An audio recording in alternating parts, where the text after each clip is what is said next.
आज की कहानी है राजस्थान के कोटा की भूतिया हवेली। यह कहानी राजस्थान के कोटा शहर की भूतिया हवेली के बारे में है।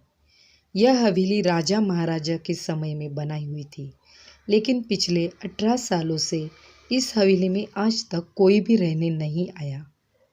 इच्छा होने पर भी इस हवेली में कोई भी नहीं रह पा रहा था, क्योंकि लोगों का कहना था कि इस हवेली में भूत प्रेत का साया है।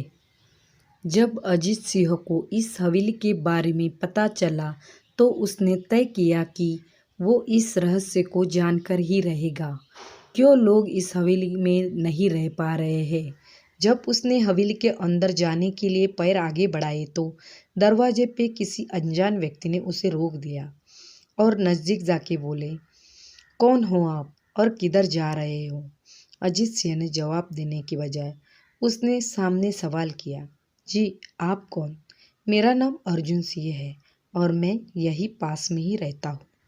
अजीत सिंह ने कहा, ओह अच्छा है, मैंने सुना है कि यह भूतिया हवेली है और यहाँ कोई नहीं आ पाता है, इसलिए मैं इस हवेली में एक दिन रुकने का फैसला किया है।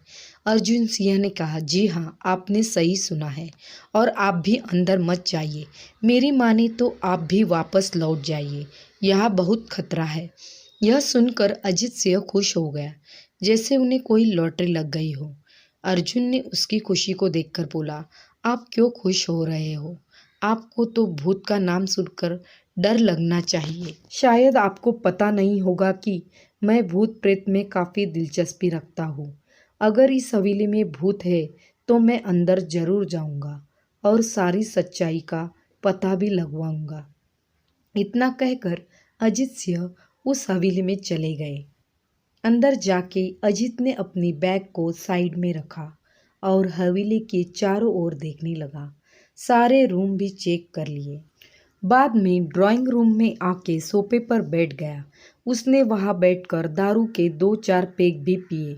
वही अचानक उस रूम में लाइट का एक बल्ब चालू बंद होने लगा, लेकिन अजीत ने उस पर ध्यान नहीं दिया।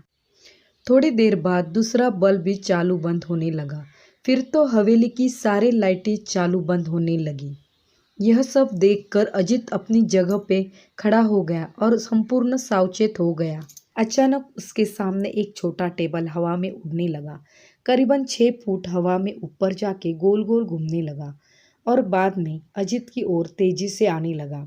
अजीत ने तुरंत ही अपनी जगह बदल दी और दूसरी ओर चला गया और वो टेबल वहीं जाके गिरा जहां अजीत खड़ा था।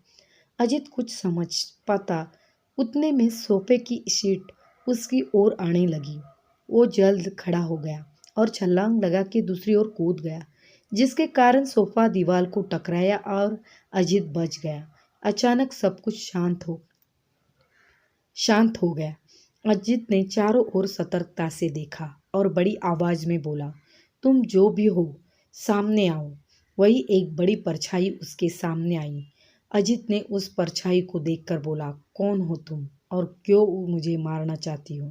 परछाई, तुम्हारी भूल के कारण। अजीत, मेरी भूल? मैंने कौन सी भूल की? परछाई, इस हवेली में आने की भूल। मैं किसी को भी इस हवेली में खुश नहीं देख सकता। लेकिन क्यों? वो परछाई ने जवाब दिया, आज से 18 साल पहले इस हवेली के मालिक ने मुझे यहीं पे मार डाला था। मेरी कोई गलती भी नहीं थी। इस कारण की वजह से मेरी आत्मा इस हवेली में भटकती रहती है।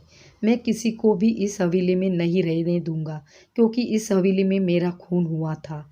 इस हवेली में जो भी रहने के लिए आएगा उसकी मौत होगी। अजीत ने कहा, मैं तुम्हें अपनी असली रूप में देखना चाहता हूँ।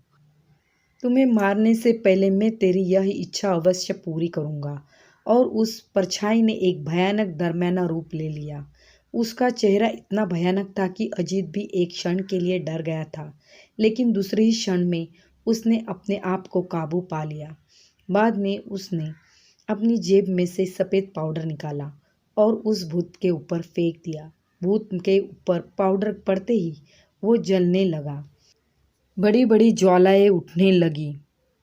वो बहुत ज़ोर ज़ोर से चिल्लाने लगा और बाद में पूरी तरह से जल गया।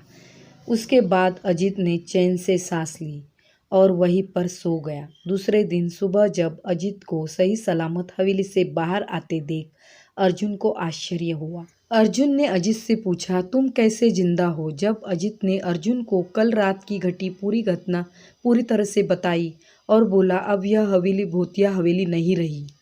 कैसे लगी कहानी? कहानी अच्छी लगी हो तो चैनल को सब्सक्राइब कीजिए, लाइक कीजिए, शेयर कीजिए, कमेंट कीजिए। Thanks for watching.